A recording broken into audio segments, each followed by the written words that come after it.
Hello and welcome to Anything Literally, the show where we literally talk about anything we want because we're not very good at commitment. Today we have our first guest, and unfortunately Tom Cruise was not available for this show. So instead we have Raife Smith. Raife, do you want to introduce yourself? Yeah. My name's Raife Smith. Good job. Wow, that's a great, brilliant one. I take photos of mainly cars, but mostly just subject photography.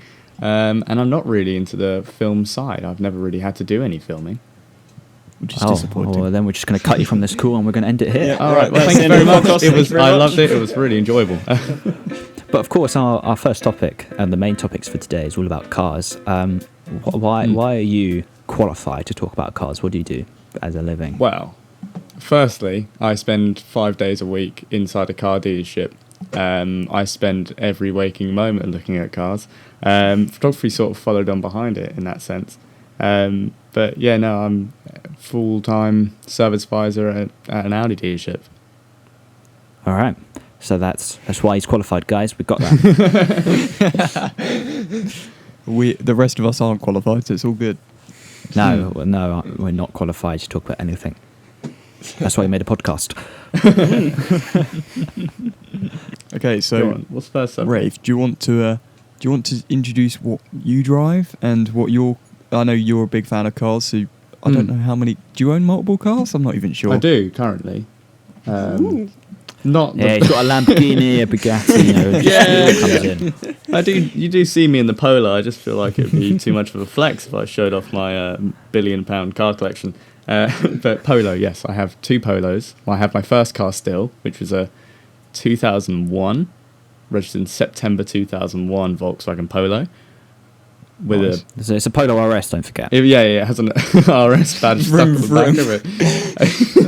After it broke its first time, which it did many times after that, it got stuck an RS badge on the back, and that's stuck ever since. And it was very well stuck on because it's still there, however, a year and a half later. To be fair, it is the RS badge from Audi. You would expect it to stay there. No, it's an official one, yeah. Yeah, you would expect it to stay on the car. I think it's actually stuck on with those number plate stickers you can get. Oh, is it? Yeah, just cut up to size. So it's done quite well. But then, not long ago, I think it was August, I bought a new Polo, a 64 plate Polo. Wow, I have to say, you're really adventurous, mate. This one was white, the old one was white. This one has probably the same amount of power. But it's cheap to insure and good on fuel.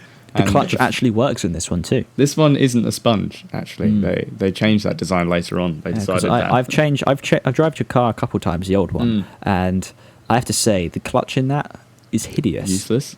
It's like you put your foot down to use it, and then you come up a little bit, and then it's already done. You don't even know where the biting point was because you've already launched into a stall. So is there a reason you've still got both? You've got both of them still? Is it just sentimental? I want to get rid of it, but there's a few small issues. Like the reason the old owner sold it for so cheap is they weren't fixed. So fixing these issues, I think I could sell it for a bit more. So it's almost just a bit selfish, really. It's not insured. It's currently sat at work, getting the bits done to it. But yeah, it's just really to make money and sell it. I got it for £300. I mean, we did have plans to change it to a track car. That happens when you get your first car. It would have been amazing. Well, the first and major topic of today is, of course, the title. Probably the reason you clicked this is the perfect first car. And obviously, we just heard Raife's first car. It's the box of, I won't say the word because we're keeping this clean language. But Ben, you haven't actually got a car yet, but I'm sure you've been looking. Lockdown has prevented that. What have you been looking at as your first car? So my dad specifically is a big fan of Ford. So at the moment it's looking around the Ford name. But to be honest, I don't mind. It's not really going to be helping our consumers. I like VW. I like Ford. What other cars have I looked at? I'm not a big fan on the Astra, which will annoy Harry. To be fair, I don't blame you. Harry's known for driving Corsa and Astras. I've never owned a Corsa, and I never will. Thank Yeah, you very Clio. much. I had a Clio. Oh yeah, Clio. Clio. That's what I meant. That's I had a It Clio. rattled An itself to amazing. death. It didn't rattle itself to death. No, you rattled it to death. I rattled it to death. I shredded that thing around every country road I could find. Allegedly. I can vouch for you on that. I just remember the good days of us driving kit around in that thing. that was insane. I'm sure every bit of kit that ended up in that car was worth more than the car. Yeah, oh yeah, yeah. 100%. To visually Even describe your this car camera's to our worth more than that listeners, car, Brave. That's such a good point. to visually describe this car to the viewers, Harry, do you want to describe the car? Because obviously we just called it a Clio. Yes, yeah, it was a 2003 Clio, and it was an absolute beauty of a machine. And I would rebuy it. Yes, I would. I think it's been crushed. Yeah. It probably has been now. The major problem that the car had, okay, which required me to actually change the gearbox oil of it, and apparently that really confused the mechanic who came to do it, because you had to drill a hole into the Clio to do this, because of course it wasn't ever designed to ever change gearbox oil in this car. So it was very confused when I asked them to do that, but it did actually kind of work and kind of solve the problem. That whenever the engine was cold, it never did it when the engine was warm, which was really annoying, especially if you're suddenly in not Crawley, in Guildford in rush hour, and the engine's cold. I'm not speaking from experience at all there. At all. No, never. Well, basically, it would initially, when I first got the car, it would jump out of gear sometimes. I just thought it was an old car, and I, launched it a bit too quickly. I was a brand new driver. I just assumed it was my skill there. Then about maybe, I don't know, it must have been 9 months later at this point. I don't remember now. It got really bad, and every fucking moment it would just jump out of gear. And it was so annoying because it didn't stall itself. I would say that, because your clutch was usually already in. You're coming up the clutch, you're putting the throttle down, because it didn't have like what new cars have, the auto throttle for when you pull the clutch up, and it would just like there goes the gear. But because your clutch isn't all the way up yet, it didn't stall itself, so you just kind of lurched forward a little bit, but you didn't stall, and it was really weird. And I was very confused at some points, going, what do you do? Why would you do that? How do you fix this? I fixed it by forcibly holding the gear in, and then just surviving until I could get out of the rush hour, which was surprisingly very, very busy, and then just driving fast to get the engine warm. Then I didn't have a problem afterwards. I remember when we were on a shoot once, we did it, and it was really we were going down Pulborough Lower Street, because obviously you had just started the car, and it was it was decided not to want to do anything. Weird experience. Yeah, it is a surprise. Yeah, but would you recommend it as a first car? Depends. Clios are good. The insurance has got worse. Insurance was everyone buys amazing them. on it. Insurance was amazing. A lot of kids buy them and crash them. The insurance is only going up. Well, I've never had an accident, so I'm blaming them, not me. Definitely not you. You haven't crashed yet, have you? No, I've never crashed. Never had an accident. Ever broken down? Nope, never broken down. I mean, unless the gears count as breaking down. No, because you could drive away from that. I could drive away from that, so I guess it doesn't quite count. No. Yeah. But it doesn't. I don't break down because I look after the car, somewhat. Fair enough. It's good to look after your first car and try and make it last for especially a good amount of time. when it costs £300. Yeah. Most people that buy a first car aren't able to just buy another one when it goes wrong. So yeah. I was in those situations a lot, going, if this breaks, I'm screwed. Yeah. Because I didn't take any money or anything from my parents or anything for any cars. It was all my own money that I'd made. I think most of it was done from corporate videos I was making at the time, and that was all the money had gone into driving lessons, insurance, and car. So you had all of your money just put on this, so you're hoping it. Basically, yeah. I didn't have a credit card because I was not 18 yet, so I had no way of just getting some money quickly. I was a bit screwed if everything went wrong. Yeah, which it did. And that's why you got in the Astra. Because the MOT for it failed. So the front spring or driver's side had shattered. I didn't realise this because, well, the suspension was already terrible. But because you can't replace just one side of suspension, you have to replace both sides, apparently. So both front sides had to be replaced, according to this MOT guy. And I was like, I couldn't be asked to argue with this guy. So Sus. he then charged me £700 for a brand new front kit, suspension kit. So you thing. spent more on that than you did. I spent double the car's worth on a suspension. How did you get that car? How much did you get it for in the first? It was just £300 or something. I think it was 350 to be exact. I think. Oh yeah, so double. Oh wow. Yeah, yeah, and I spent a lot of money on repairs generally on that car. To be fair, like the tyres, when I got them, they were so bad. I ended up spending £400 on some brand new Pirellis because I just couldn't be asked to deal with these terrible tyres that I had on there. Oh, I've been caught with the cheapest tyres in the world in that Polo before. £58 I spent for a set of two. I think the Pirellis were the most expensive tyres Quick Fit had on available for my car. Splashing the cash on some nice Pirelli tyres. Yeah, I have to say, for your first car, most expensive fuel. They made a huge difference in performance, though. Like, people don't realise how much better when you buy a quality piece of tyre, how much better it makes the car feel. I think it was so much only better. know how different it feels to have nice tyres when you push it as hard as this guy who hypothetically had a Clio as his first car. How quickly he took it around some back roads. That's when it becomes clear that's when you know are important. Though I have to say, the scariest point, and I think the main reason I actually bought new tyres was in Brighton. You know how Brighton has lots of hills. It was kind of an icy day. It wasn't really that icy. Is this a day me and Dan were with you?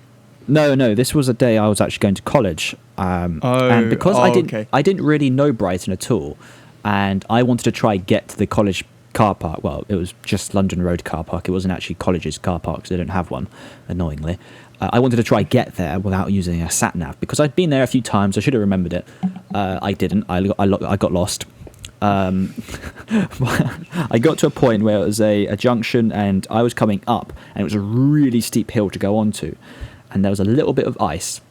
And because in this car you kind of have to launch it to get up these hills, I launched it, and I spent the entire way going up this hill spinning my wheels, and it made a excruciating loud noise that everyone was looking at me for.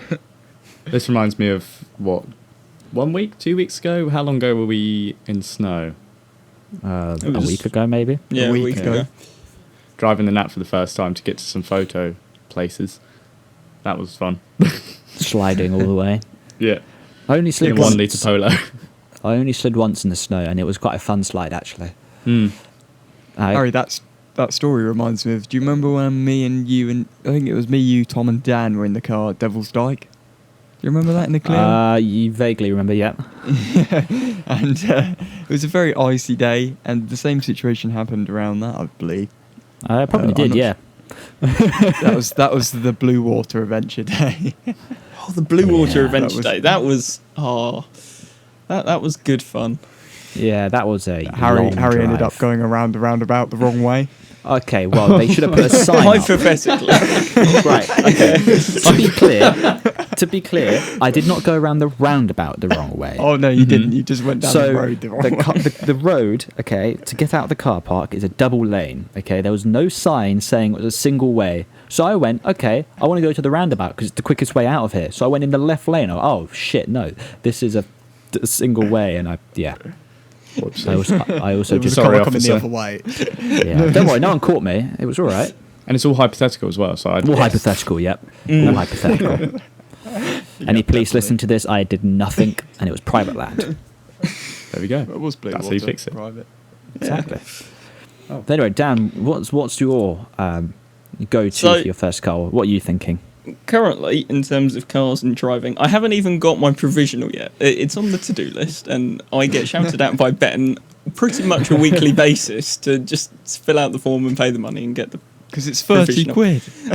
I will get round to it at some point. At some Why point, why did you not do this when you're like 16? Look, Or 50, that was a whatever, long whatever time young ago. age you can. I could have done it about a year ago now, but I still haven't. So once I got that done, and I've learned to drive, which will probably take several attempts to pass, because judging on my family history and me, I probably won't pass first time. I'm looking at probably something in the Skoda lineup. Ooh, Why Skoda? That's So- a shout.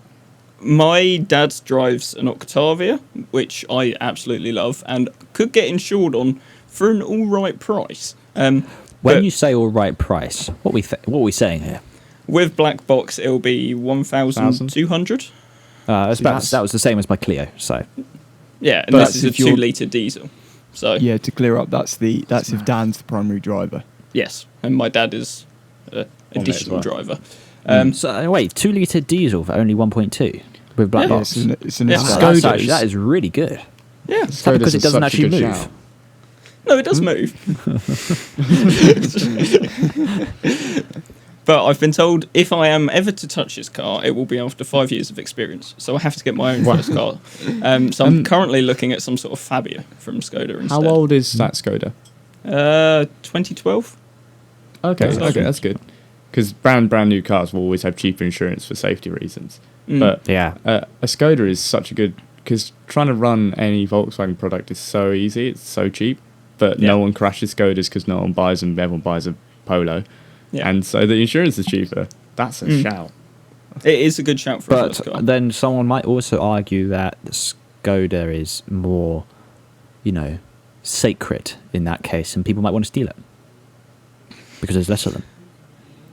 I mean, But everyone then knows how to also you steal a could Golf, argue that- so you would steal a Golf. Yeah, but then I guess other people would argue that there's more Polos and Golfs, so it'd steal those in case so people don't notice they've been stolen. I guess so. I think But- worrying about theft for a Skoda or a Volkswagen is difficult when you're buying Well, a to be first car. I think surprisingly they're probably quite high. Like cheap cars like Oh. that are probably the highest amount of stolen cars because of the fact there's so many of them. What we're suggesting is you should buy a Bugatti. Yes. Yeah. No one's going to First try and car. nick that. 10 out of 10. No You're one's going definitely to try and getting nick that insured. because everyone's going to go, whoa, that's a Bugatti there. And the police are going, oh, that's the car there. Talking about cars you can't insure, Dan tried to run a Tesla the other day. Yes. So I kind of want to go green as my first car. So I tried to run a Model Right. S through Go Compare, and no one would ever take me. I don't even think anyone would take me. Yeah. So maybe in 10 years' time I might look at Teslas. But yeah, that brings us perfectly onto our next topic, actually, which is the future of combustion cars. Yes, the future of combustion Segways, cars. 100% right there. We're really I good think at you deserve a medal. these. Yeah. Okay, I have a question. What do people Go. think of the i3? So Can much I uglier in person. not give an opinion on this before I insult The someone? BMW i3. It's so much uglier in person. Have you seen the B&W concept of an electric car? If you haven't, you don't know what I'm talking about. No, I don't think I have. BMW. It is I probably think I the know which one you ugliest. mean. Yeah, it's one of the ugliest. It's like, do you remember the old... What was their old electric car? I've forgotten. I can't even remember. That's Sorry. What, the i8? Oh, wait, are we talking about BMW? The i8 was a hybrid, was it not? Yeah, 3-cylinder hybrid. All right. And I'm pretty sure you had like 50-mile range. Oh, that's a good hybrid range no, right there. It was less than that. I think it What was was it? 20-somethings. Oh damn, that's even worse. But it was solely on the idea of creating a performance car with a hybrid motor, which almost felt like defeating the point. You'd buy it and you still couldn't use the green bit of it, but you're buying a hybrid. It's sort of backwards. 23 miles. 23. That is I just some Googled it. range. But the idea, there's... Oh, so- hold on. In full EV mode, only 15 miles. Oh wow, I just that Oh, wouldn't dear. even get me. Mm.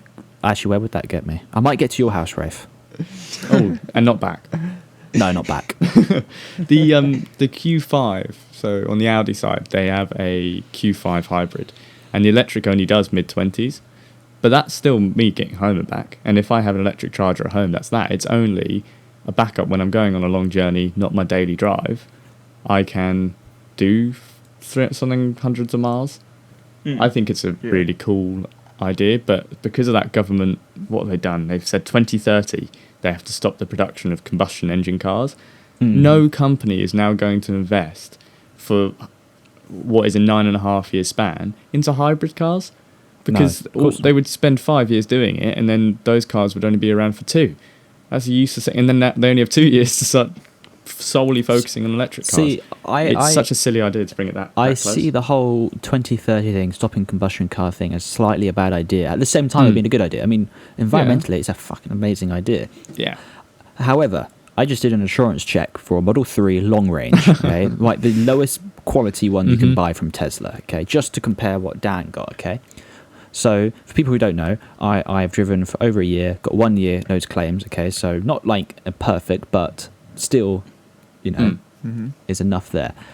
And if they're going to make it so new drivers eventually are going to basically all get electric cars anyway, they're going to have to change how much insurance they're going to cost, because currently the cheapest insurance for me is 6.6 thousand. Whoa. And only 4 people wanted to offer me an insurance, and the others go to £8,000 and £9,000. And for a new driver in the future, unless they change this, which they probably won't, knowing insurance companies, that's too much. Yeah. So, Well, nobody can afford it. When people say the infrastructure isn't there, where there isn't enough charging points and such, no one actually really talks about insurance and things like that. And the fact that although Volkswagen have tried to make a cheaper one, and Honda is a Honda E, it's Honda not E is accessible lovely. yet. They're quite cool. I think that whole retro design idea is a really cool idea, but they're not cheap. No, they're really. They're not. So- They're not ready for the general consumer. That's what it is. No. Which makes sense, because we still have 9 years until 2030. That's quite a lot of time in development of technology. It's a good point. Tesla Model S, whatever the first one was, that Model S the first one? Model Other S, than the well, Roadster. Roadster was Ignore the technically Roadster. first. That was 2012, was it? Was it? I think so. I thought it was before that. No, the Roadster was like 2009. The original Roadster one, I was think. old, but that's about a decade I think they've had since then. So maybe in a decade, if we've gone from the Roadster 2009 to whatever came out in 2019, 2012, look at me go. That's quite a lot of improvement in that time. Are we going to do that again, or are we starting to slow down? Or well, if Tesla is going to do with what they're doing with the semi-truck, because currently I was talking to Ben about this last night actually. So the current size of the battery, the weight of the battery, and the performance of the battery, and the range of the battery, everything about the battery in this case, doesn't match what our current technology that Tesla is using in the car. It just wouldn't actually make sense, because even if you could get it to that high, which you could, it's not impossible, the weight of it will be too much for the semi-truck, because obviously trucks like that can only be so much weight. And if you have too much weight of the battery, you're not going to have enough cargo, and no one's going to buy this truck. So that would make no sense. But of course, Elon was talking about that new technology, the new battery stuff they were doing. I don't quite understand the science behind it. But if they manage to get that technology refined and shoved into normal cars, it's going to potentially double the range of cars, but at the same time make it cheaper because it's less of the battery. we need range. I think that's the big range thing. Is the most really. important thing. People don't. The general consumer doesn't care so much about your 0 to 60 and your quarter mile range or your top speed, because you're never going to be using those in normal circumstances. Well, I guess your acceleration you might be, but at the same time, range is the most important thing for everyone, because why would you want a car that only goes 15 miles an hour, BMW? True. And let's say we didn't get range, we need faster charging. It needs to be one or the other. I don't mind if my car only does 200 miles if I can fill it up as quickly as I can fill up my normal car right now. Which, of course, at the moment, it's impossible. Oh, yeah. Yeah. That's the catch. Yeah. The amount And of to be power fair, you'd it have to probably push. won't even be possible for quite a long time, knowing what electricity is like and how good our government is at infrastructure. Yeah. I guess in Not some insulting ways, the government there. the Tesla supercharging system is getting there.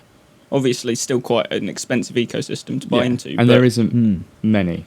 No. enough In of them. the UK, there's not many. You have to plan your True. road trip around them, but you could easily go in, have a coffee and a croissant at a service station and supercharge back up, and then Sounds continue so with your road English. trip. Oh god, I did just sound super English right there. Well, At least I you didn't say did. Greg's. Well, supposedly, it only takes 30 minutes to charge up the semi-truck, the Tesla one. That's impressive. Yeah, but supposedly. Supposedly. Yeah. Obviously, the truck isn't really out generally. I mean, it is out because of the COVID and they had to use it because to transport stuff between their factory because other people wouldn't. But, a maximum distance of 800 kilometers and charging 30 minutes. I don't know if that's 0 to 80% or 0 to 100%. I'm not quite sure. It's not telling me here. I'd assume 80%. They try. Yeah, most any things say company's going to 80%. try and make it sound very slightly better. Well, because 80% to 100%, that little range there is actually can be damaging to a battery. So most of the time, they don't really want you go any higher. Yeah, but haven't Tesla got a thing where they're 100% when you buy the car is only like 85% of the battery, so it depreciates over time. Yeah, it adds you more gain an battery. extra 15%. Yeah, it's so you don't have to worry about your battery dying so soon. Yeah. 'Cause it just I know that adds to other the battery. companies just advise set your charging limit, which you can set inside most MMIs. They say set it to 80, and then when you need to go long distance, when you require that for the 100%, that's when you change it. Yeah. Are you just basically like- saying Tesla does it on their own? Yeah, as far as I'm aware, there's a reserve in the Tesla that, so over time, over 5 years, I believe it is, it'll give you more and more back, if that makes sense. So it always every stays at the range it should, if that makes sense. Yeah. Okay, Yeah, I, so I that's a have good idea. the infrastructure thing. I want to bring it back. I'm currently reading a Business Insider article here. So according to this article, the Tesla semi-truck requires a 1 megawatt hour electrical charge for one charge, okay, which is huge. Crazy. Okay, That's and massive. according to this article, That's like I'll give an example. That's like a, so you know how schools and like big council buildings have their own like substation. systems. That is Yeah. basically one substation per truck. well, they gave an mad. example here that makes it go into realization of how little our infrastructure is ready for this. Yeah. 1 megawatt fast charging station, the study found that it would consume as much energy per year as 2,500 EU households. Yeah. Well, it's That's because households massive. only use roughly 16 amps. Yeah, That's the problem. it just proves that our infrastructure is not ready for this. Yeah, exactly. It makes me wonder how, like everything, like so, for example, like how is lithium technology going to develop? How is the your charge? So much more electricity is being used now than it was 10 years ago. What's that going to look like in 10 years' time? Especially with cars and stuff. I guess But, nano like- stuff would be the next thing, wouldn't it? Yeah, it's going to be really Hydrogen? interesting because we're running out of lithium as well. So- Well, we don't know that. I mean, we could always find more. I mean, there's a big planet. yeah. you know. But still, like, that's a natural resource we don't really want to use all of. Of course, yeah. Because we've only started developing lithium technologies in the last 20 years, if not just a bit longer. The age of So the if you think smartphone about- brought around lithium development. Yeah, Yeah, smartphone would be exactly. I think the smartphone is the biggest cause of lithium usage, I would say, out of everything. But like, scientists are already saying they're running out now, and it's only been 20 years. So Well, to be fair, some scientists said the world's going to end in 2012, so... But Yeah. to be fair, I'm not sure they were certified scientists, to be fair. so did the director of the film 2012. It was him. It was him. But going back to the like infrastructure, I do agree with you. I don't think it's anywhere near what it should be. I think the US are getting better at it, but over here in the UK, I don't think. They're getting better in their cities and the Yeah. bits that we see. Imagine owning an electric car driving through Texas. Yeah. Yeah, exactly. You'd Well, I Texas suppose, is yeah. bigger than the UK. You'd need so many charges. But obviously, we're such a small area, we're sort of expecting it to be across the country because travelling across the country isn't so rare. So, Yeah. yeah, you see all the people that go, oh, yeah, I drove however many hundreds of miles, but their cities are hundreds and hundreds of miles big or whatever. But I have a few customers that have electric cars that say when they need to go a long distance, you either have to pre-plan an extra 2 to 3 hours in it for your stops and breaks and detours you have to take to get to these chargers, simple chargers or whatever, or you take something else. Like there is no in between for them. Yeah. I mean, like it was at the beginning of the very first lockdown. Richard Hammond did a YouTube video with his wife, I think it was, where they took a Model X up to the Lake District. And I remember because when he was coming back, because obviously he had to cut the journey early because of lockdown, he went into one of the service stations to charge up. Funnily enough, I've actually been to the service station he went to. I found that quite funny. That was the one you called me at, Rafe, where the last time I went. He got there with like 1% battery. I'm going, that's just terrifying. Imagine if you just ran out of battery on the motorway. As a experience with an e-tron, Audi e-tron, if they lose 100% of their battery charge, and then their reserve battery charge, which they have secretly behind their 100% for people who drop out, once that's done, you get 2 more goes at turning on the car, and it will move 10 yards or 10 meters just to get it onto a truck. On and off a truck. Makes sense, yeah, makes sense. And then it's dead. There's nothing you can do. And killing a lithium battery is really bad for it. You'd have to replace battery, apparently, but I've never had to do that, so that's good. I doubt you have to replace the battery. They probably advise you to replace the battery, but I doubt you really have to. Depends if you want to keep your warranty. All right, well, I'll replace the battery. What about the wheel? Do the wheels open up when that electric car dies? Or are they stuck? Because of the motors, are they stuck? I don't know. I don't know. Can you tow a dead one? From what they said, the reason that it can. has that 2 10-meter rolls is for being rolled. Yeah. But you'd hope it wouldn't. But they are motors on each wheel. So, well, good I question. think because if you don't have a handbrake on, and electric and motors are just magnetic spinning mobiles, I guess if there's no magnetic spinning mobile going on, you can just tow it. Yeah, but that's what I would have assumed. But I've used like electric scooters and stuff and skateboards before, but they all lock up when they're dead. dead. About it, you have electric braking nowadays as well. Most cars, but again, e-tron, because I know that one. if your car's dead, you're just gonna roll. You're just gonna roll. But yeah, they charge themselves through the motors when they have a. Yeah, it's also electric brake, steering. It's also steering as well. So. I think that's off the 12-volt battery. Most of them still have a 12-volt battery that do things like that. All right, so in conclusion, we need to go back to no electric braking and steering. You definitely no. Electric braking is just part of it, so it's not the braking. Get rid of it. Just get rid the of brake pedal. No, it's the motor. Nope, get rid of it. No more electric. You need it for regenerative braking. No, it's nothing to do with the actual brake pedal. It actually saves brake pads, but what it does is when slowing down, it's like you said, it will lock. But it's just lightly locking, if that makes sense. When slowing down, just to recharge the battery and your braking. Yeah. So nice. On that whole, recharging bit and saving your brake pads, I was reading apparently back on the semi truck again. Somehow we're always talking about this one. Supposedly, I don't know how true this is, but supposedly, the brake pads on it can last forever. Is it because of this electric braking, where the braking's in the motor and not in the brakes? That's quite cool. Yeah, because the kinetic recharge of it is so good that you pretty much never need to use your brakes unless you're stopped already and you're just holding the truck there, which of course doesn't really do much damage to them. So, see, I set myself a challenge when driving the e-tron to get from my work to town without touching the brake pedal. So that includes town. Yeah, Horsham town. Yeah. Without touching the brake pedal, which I did, but it is a really weird experience. They're paddles on the back of the but it was the same thing, and that whole journey would have saved me 1 journey worth of brake pads. And if that's my daily journey, that could be thousands of miles that I've never had to use the brake pedal because it's my daily journey. And obviously you have it there on your feet at all times when you need it. But that's a really cool technological advancement that possibly will draw people in. Help the cost of it. The running cost is less, especially with tax and stuff. So I said earlier in the infrastructure side that buying into it is part that people don't really talk about, but actually that's a good point, that you save a lot of money in brake pads, in tax and such. Especially when you're a company running a fleet of these trucks, that's going to be a money saver, especially when there's already little maintenance already. Services are usually every couple of years on electric cars just to check everything's okay. Yeah, I mean, because it makes sense, because electric cars in general and trucks, I assume, have so little moving parts. There isn't really much to check.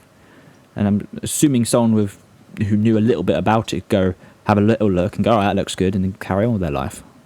Because like there's one thing to look at. That's a good point.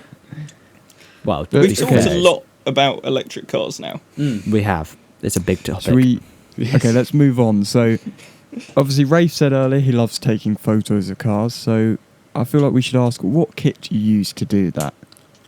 Well, Rafe. No need to show off here. yeah, no, I hope you guys are all sitting down. If you're not, this is a weird podcast. I'm running on a treadmill right now, mate. Standing desk to the extreme. I use a Nikon D3200. Ooh, Yeah, I old can school. hear your jaws all smacking the desks. It's not the desk, all right. Yep. And my kit lens died a long time ago. Can't remember why. It was a kit lens. It wobbled on the Did inside. you put it in water Yes. like that person did in the pond at the No, the inside of didn't the do lens that. wobbled. Yeah, and so you get this sort of blur to each corner, whatever side it was wobbling to And that it wouldn't day. focus either, would it? No, not at all. I hate it. But I then got, when we went to do the Mobile Rally in London, which was an awesome event, but day before, 2 days before, mine and Harry's friend Tristan lent me a 50mm prime, Yonguno, 50 quid. And Right. I got it the day before, tested it out, we took some photos, and then we went up to London and did the whole shoot on a 50mm prime. I loved it. I used his one for a while, and then I bought one, and I bought a 35mm prime, so I'm solely I'm pretty sure prime. you bought Tristan's off him, actually. I thought I gave his back, you bought his one off him. I can't remember No, which way around. I can't remember, actually, to be fair. Either or, remember. one of us has Tristan's and one of us has a new one. Unless Tristan just- bought two and we both bought it off him. No, one of Who us knows? definitely bought it online.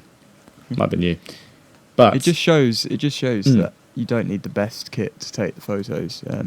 Obviously, you 'cause can check out Rafe's Instagram. I can't remember what your handle is, so feel free to plug yourself. well, it's Raife RM Smith, which is Romeo Alpha Indigo Foxtrot Echo. Anyway. RM Smith. Noticed that one there. But I've done 2 weddings on that camera now. Oh, nice. Which, Yeah, Yeah, which no, I thought it just came out alright, I would say. I'm just. oh yeah, I know 3 if Dan, you count that one, Harry. Dan will weigh in, but I don't like taking stills in manual so much.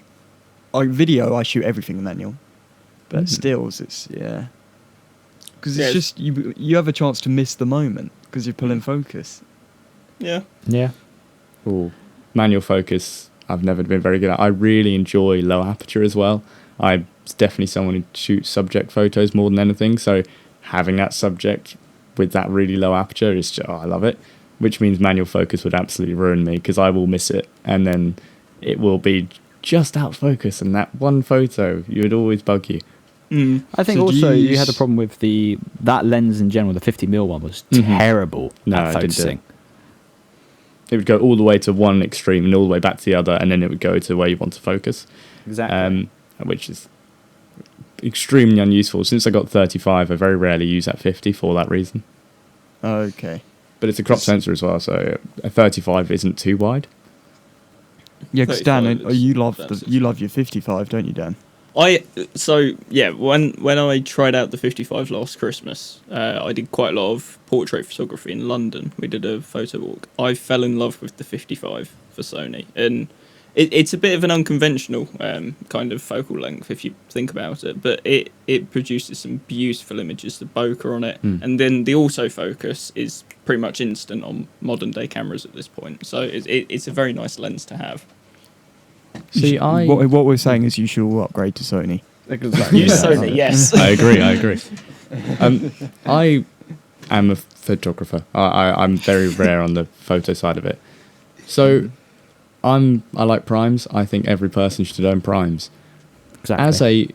From a videographer perspective, is a primes a good thing? Is it a bad thing? Because you have to be slightly more versatile, don't you? But what would you Okay, I view can on primes in videography?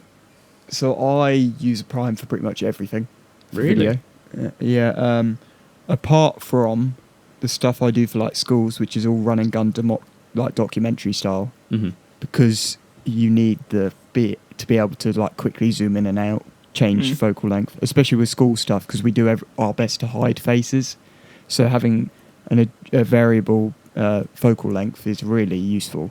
But for everything narrative we do, so like all our music videos, what else, Dan? We shoot so event quite videos. a lot of the events sometimes. Yeah, shot on them. they'll all be primes really. So I have a 35 and an 85. I need to buy a 50. And Dan Cine has lenses his- as well. Yeah, they're Cine cine style. lenses, so they're fully manual. T1.75, which is the equivalent to f1.5. So Just yeah, more accurate. I pull manual for everything really, Do you- unless it's on a gimbal where we all use autofocus. Yeah. When on you a have different that, 3 minutes to 5 minutes music video, is Yeah. do you usually stick with one focal length? Obviously, you're trying to be consistent. It's not long enough like a documentary where the mood changes so much throughout a song. Do you usually stick with just one lens then? Not really. It depends on the video. So, like, for example, we've got a video coming up. I won't say the band because they don't want it to be public yet. But me, Harry, and Dan are working on a project, and the plan for that is to shoot all the gimbal stuff on a 24 and 50 because it's got auto, and it looks. I really like the wide look for gimbal work. And then I'll go on the A cam, and that will be 35 and 85. So we don't really stick with. I'm a big fan of having a wide shot, then cutting to like a really like tight shot. That's just a look I That like. intense So contrast. yeah, the intense contrast, especially in an upbeat video, which this one is. Mm-hmm. Whereas I'm also a big fan of one take videos where obviously you don't swap there. It depends on the vibe. Like if it's not telling a story through the movement of the camera and staying the same, I will swap. I feel if it gets a better look, you should swap. Yeah. At the end of the Exactly. day. Yeah, makes sense. And the narrative videos we've shot, we tend to stick to one focal length for that because having a constant view, if Yeah. you're watching a narrative, can be a lot more easing when watching and understanding that narrative. Or you stay around the same range. So like I shot a film at uni and we shot all of it on a 24 and 35. So because of the proportions of the room, we had to swap to a 24 for like the wide shots, etc. But you would obviously stay. All the close-ups would be on identical lenses. So if you're cutting between two close-ups, both of them should be on identical. If that makes sense. So, but yeah, no, it's an interesting question because I know people who are the other way who love having the flexibility of zooming in and out.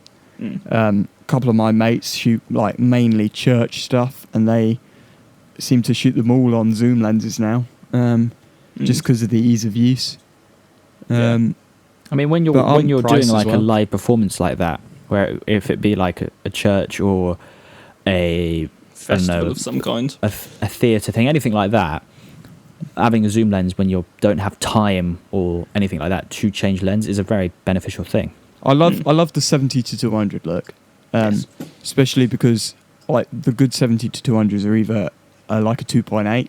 So if you have one of them, or you have the f4 version, which Dan does, it gives you the flexibility of still getting that somewhat look, but not having a prime. So you can zoom between 70 and 200. Me and Harry. Oh, sorry. Yeah, no, you go ahead. Me and Harry, before we were probably in such a high income stream, where we were fishing for whatever lens is going to be most versatile for cheap. the best value for money. You got that 18 to 200, and did, you yeah. shot three Everything. shows. And that was an incredible lens for what it was. So if you can get X amount of primes, you're saying it's probably better to get 3 primes than one 18 to however long. You It's have just to be better careful quality. though with because the longer the range of the zoom is, especially on less quality glass like the Tamron I'm using. Oh, you're going to say the word, aren't you? What word? Chromatic aberration. Exactly Yep. that word there. The 18mm is nowhere near as good quality as just a normal 18mm. Because of course it has to you zoom so notice much. that in cine lenses a lot. So like if you compare my Samyang cine lens to the equivalent lens on your Nikon, say, the Samyang will have much more of a soft look because it's meant for cine. It has that look where you put that next to an 18 to 200, it won't have that look and it won't be the same quality. It's really interesting because I know people that mix the two, and I just don't like that look because it's just off-putting where they mix between a zoom and a prime. Yeah, you have to be really careful when disorientating. changing lenses. If you're going to do one, stick with it throughout the project or the idea. Yeah. Or learn about the lens so you can color grade both and make like the sharpness as close as possible. Obviously, you won't get identical, but you can do comparisons and you can do your tests. Because I know I've done all the tests needed to, so I know what my primes are capable of. If that makes sense. So I know, like, so my primes, for example, have a really, like, Dan doesn't like the look, but it's like a really hazy, soft look, where his 55 will be really sharp because it's a Zeiss lens. So it's getting the balance right. 110%. And I like the fact that you fall under slightly different styles in that sense. Yeah. I prefer a clinical kind of shot, whereas Ben prefers more of an artsy shot these days. I think it's partially because I'm at uni now, and I'm shooting so much more narrative than I was before, if that makes sense. So Storytelling in one frame sort of thing. Yeah, I've got more of an appreciation towards how it looks now, especially because I've trying to teach myself colour properly in lockdown and how to grade and how to appreciate colour. So the lens has a big part in that as well. I'd say that narrative is probably still the most important part about any video, though. Yeah. Oh, 100%. Because like that music video that I won't say what it's about. Like Rafe, you obviously weren't there for the call we had with them, but they were kind of saying that they wanted more performance and narrative than anything else. And of course, when you look at performance music videos, they're good, but most of the time they're just a little bit boring after the half a minute mark, really, unless the music's very amazing. contextual. Yeah. So for this part, we kind of developed in at the start and the end, and kind of in the middle as well. I don't want to spoil it in any way. A narrative idea. There is a narrative idea in there, but obviously at this video, you can't tell what the narrative is, but you know it's there because you're looking at it, going, "Oh, what's that? What's going on?" And it would require multiple videos, I guess, to develop this story. Yeah. And I love when videos do that because I can't think of any examples that off the top of my head. I want to say Avicii, but I don't think it counts because you kind of knew what was going on at the same time. Yeah. But yeah, narrative is still singly the most important thing about any video, and people who miss it on purpose without a good reason, they're kind of decreasing quality slightly. It's why I'll admit our early music videos didn't work. Because it was just sitting there. Yeah, like 2 years ago we started shooting music videos properly, and it was like they didn't really work well because they didn't have a narrative and they didn't flow. Where now I like focus on the narrative, and we like so an example is we're shooting this music video and we've planned it all a month ahead. We never used to do that. It used to be like, oh, what we're shooting, let's just do a rough idea. Where now we've learnt how to properly schedule, plan, direct, produce. We have like 6 different documents telling us what we need to do on the shoot day. It's amazing. We're actually thinking about stuff. Yeah. Well, that never used to happen. I'm sorry. I watch a lot of car stuff, obviously, and there was an untapped market of exactly what you're doing now, but mixed with the car style sort of thing. So I would watch a car review and a person would talk about a car in front of the car, get in the car, drive the car, talk about the car, and that's sort of the idea of filming someone singing and it ends. There has been a couple of YouTubers now and a couple of channels, or even a lot of magazine outlets that have gone in the idea of creating a story reference to subject. So that's, I would say, like a music video, like you're saying, that has a narrative, there's a start, middle and end, and they all mean something. And it adds so much more. This was something that's quite relatively new in the car side. Obviously, music's always been about the story. But this, from my perspective, is, that idea, that genre, it's very rare. And to see this develop now just shows how important that's always been to things like music videos and such. Yeah. Yeah. I think the a part of the narrative idea, which when you get taught about narrative and storytelling in school, it's always wrong, I would say, because I think I'll bring this up, so it's the last bit before we wrap up. When you're taught in school, you know how you're taught I don't know if other schools in the world do this, but I know UK schools do it because they're terrible. You get the hill, you've got your start, your middle, your end, and it's a conclusion and then the resolving and stuff like that, and then you've got your end. It's up and down. I don't think a story works like that. Like, if you go look at any story, yes, they've got the general idea that it starts off typically okay and ends typically, you solved everything. Of course, that's not always what happens, but it's not just an up and down. It's sometimes it might not even go up at all, and sometimes it might be like a heartbeat line going up and down, up and down, up and down, up and down. So when they teach you how to tell these story, and when they're making you make these creative writing pieces using that template, I think they're limiting stories by making you use that. Yeah, I sort of get where you're coming from, but I sort of get their view as well. Because obviously without that teaching of a story, you wouldn't understand a story. Yeah. But you're right, they should encourage it to go up and down a lot more. But then that complicates what they're teaching. So yeah, I mean, for a school, I guess, it kind of helps. But it's still very annoying that they do it. But yeah, equally, like a song, it could just be a song about how it's feeling. There isn't always a resolve at the end of it. It could just be down.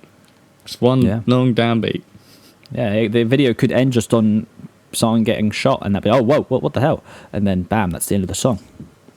Think of that's not a down. Usually there's a follow-up. That is the end, or the middle, or the... Unless it's Primeval, which ended on the most annoying cliffhanger in the world. And they never restarted it, except from the American one, which was terrible. I'm still annoyed about that, BBC, if you're listening. Can't tell. But I'll never forgive our you. video coming up, Harry, has a middle, start, and end. Yeah, kind of. Yeah, kind of. It's not so straightforward because you don't really know what's going on. Yeah, it's more of a artistic story than it is a clear-faced narrative, if that makes sense. Yeah. It's more... Yeah, it's harder to understand, but more enticing because it is. And we don't start our story with Once Upon a Time either, so we're better already than schools. And it was all a dream. That's the best way to end it. Okay, I think we should end there. So, check out Raife on Instagram. His bio will probably be on the screen if you're watching this on YouTube. If not, where can they find you, Raife? Mainly Instagram. I love Instagram, and that's why I will stay, but I do occasionally post very odd things on YouTube, which is the same thing. Raife Smith. So check him out. Thanks for listening. We'll see you next week. We have no idea what's happening next week, so... No, it might be about WandaVision. Oh, God, yeah. never watched it. WandaVision. Who knows? Very good. Recommend it. Dan, you've got to watch it before next week. God's sake. Okay. Anyway, thank you for listening. Thanks for listening. See you next week. Ciao.